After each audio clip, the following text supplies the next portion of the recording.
Matikela, welcome to my YouTube channel. So I want us to talk about uMangena, okay? Oh, umnisi nomncube, they made sure ngomangena. Oh, they made sure, Sana, they made sure that uyabona when we will take you to the filth because you are a liar. You are a liar and you were up to no good. And they were like, yabona, that pedestal that he was on when he was doing the Oscar Pretorius case. Oh, Sana, they made sure ukuthi drag it to hell, ke Sana. Now, the issue is about the open bag bombshell, okay? Mnisend Mncube put Mangena under fire. What happens when the state brings a ballistic expert to court with what sounds like devastating science evidence, only for the defense to turn the expert's own words about the exhibit bag against him? Because that is exactly where Mncube's defense went nuclear on Mangena. And this is not simply about whether Mangena is a good ballistic expert. This is about something much more fundamental. Can the state prove that the firearm Mangena tested is actually the same firearm allegedly recovered from Mncube back in 2015, February 2015? That distinction could become critical. Now, let's break all of that down. Mangena's evidence is potentially powerful for the state if the firearm tested is linked through ballistic examination to the projectiles associated with Senzo Meyiwa's killing. Then the prosecution has an important evidential connection, but there is a problem, and the defense found it. The problem concerns the condition of the exhibit when Mangena allegedly received it. According to the evidence placed before court, Mangena's account indicated that when he collected the firearm for ballistic examination in July 2020, the exhibit was in an open, unsealed bag. Now, stop right there. He wrote that in his statement, okay? He wrote it on his statement because that single detail changes the question. The question is no longer simply, did the gun fire these bullets? The defense wants the court to ask, how do we know that the gun tested is the exact same gun that was seized and stored as the Mncube exhibit? Those are two completely different questions. And that is when Mnisi started turning the screws. Because another crucial witness, Mtshali, gave evidence concerning the handling of the exhibit. The defense could therefore put the two accounts next to each other. On one side, the exhibit should have been sealed. On the other, Mangena's account says it arrived open. Now we have a contradiction involving the physical integrity of the very exhibit upon which the ballistic evidence depends. And this is where things become dangerous for the state because a chain of custody is not just paperwork. It is the story of an exhibit. Where did it come from? Who had it? Who opened it? Who sealed it? When was it moved? Who transported it? Who received it? Was its condition recorded? Was the seal number recorded? And most importantly, can everybody account for the same physical object from seizure to laboratory examination? The defense doesn't necessarily have to prove that someone swapped the gun. That's the trap people fall into. The defense does not necessarily need to stand up and say, we know somebody switched the firearm. No, the more powerful argument is the state has the burden of proving the integrity and identity of its exhibit beyond reasonable doubt.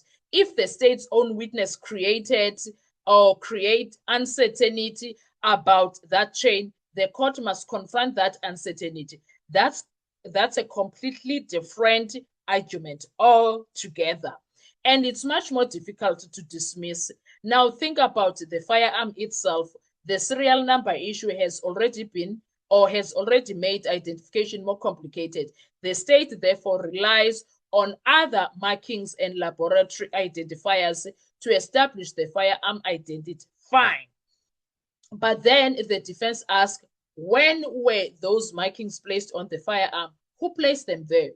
Were they documented? Were they present throughout the chain?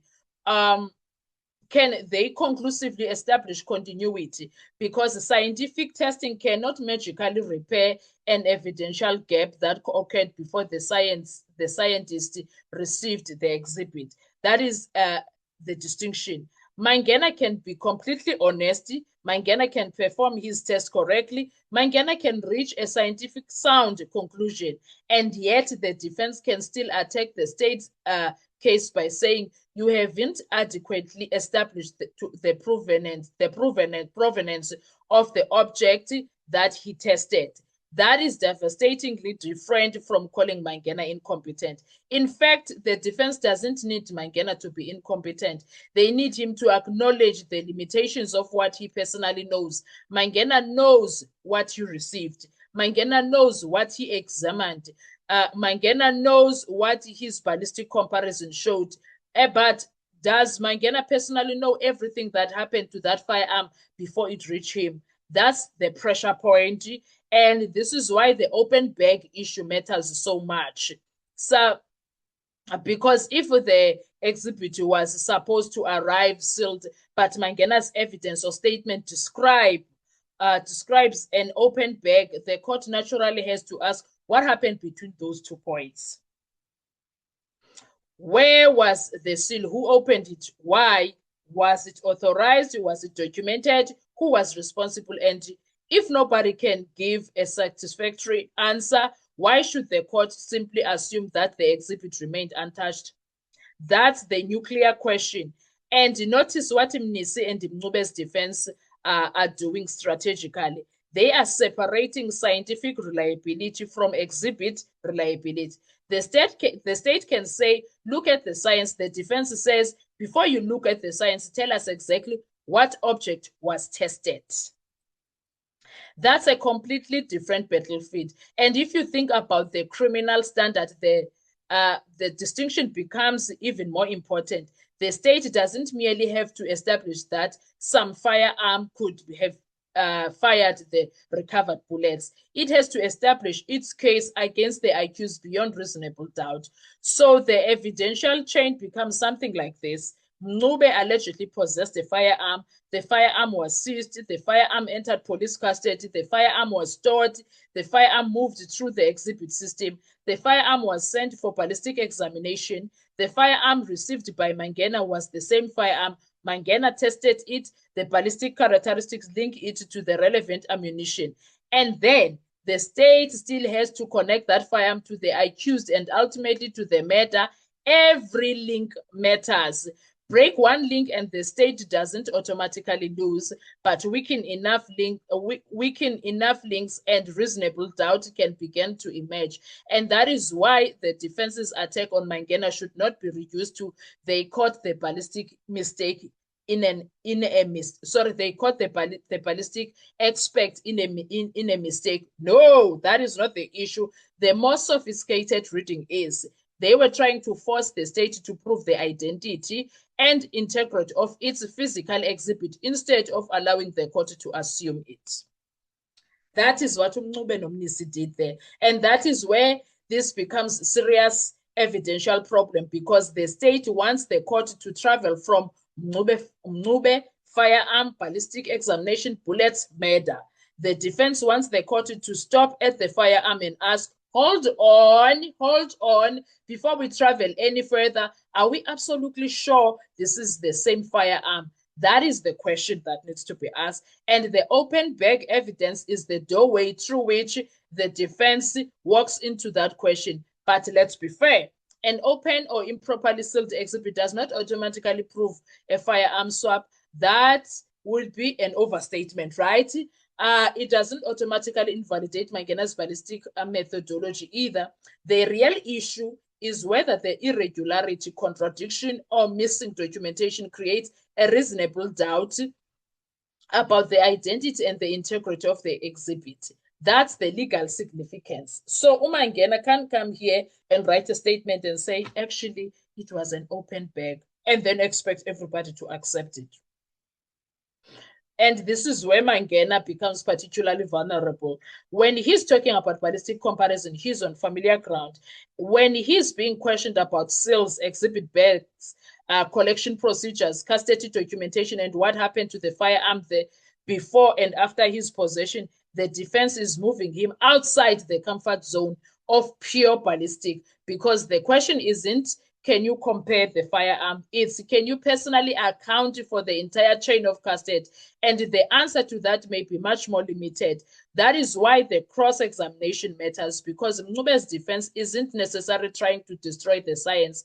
They are trying to prevent the science from doing more work than it is legally capable of doing. The ballistic evidence may potentially establish a connection between firearm and ammunition, but it does not automatically establish Mncube pulled the trigger. It doesn't automatically establish Mncube was in possession of the firearm during the murder or at the crime scene for Senzo Meyiwa murder. And it doesn't automatically establish the firearm tested by Mangena was unquestionable the same physical firearm allegedly recovered from Mncube. Those propositions require additional evidence, and that is the evidential collusion the defense is exploiting. So when you hear the phrase open bag, don't dismiss it as a technicality. The real issue underneath those two words is chain of identity. Who had the firearm, when, in what condition, under what seal, who opened it, who closed it, who documented it, and can the state account for every meaningful movement of the exhibit? Because if the state cannot satisfactorily answer those questions, the defense can argue that the court should not simply leap from this firearm appears to have fired this projectiles too. Therefore, Mncube was the person who used this firearm to kill Senzo Meyiwa. That leap is precisely what the defense is trying to stop. And that is why Mnisi and Mncube's attack on Mangena is so significant. They weren't merely dragging a ballistic expert, they were dragging the state's chain of custody into the witness box with him. And that is where the evidence gets nuclear, because good science performed on an inadequately accounted for exhibit does not automatically answer the question of who possessed the exhibit, where it came from, or whether its identity remained intact. The court must ultimately decide whether the entire chain survives scrutiny. And the defense has now placed one very uncomfortable question directly on the table. Who opened the bag? And what happened to the firearm between sealing and testing? And that is the question to watch. So Mangena bayadila naye, right? That is why I say Mnisi noMncube drag the hell out of Mangena, because they were like, so Zekadu. You can't come and tell the court that, or write a statement and also be confident to say you found it in an open bag and then expect us to accept that. Never. What are your thoughts when it comes to this situation? Let's talk comment section. I want to hear your views. Thank you so much. Do enjoy your day. Bye-bye.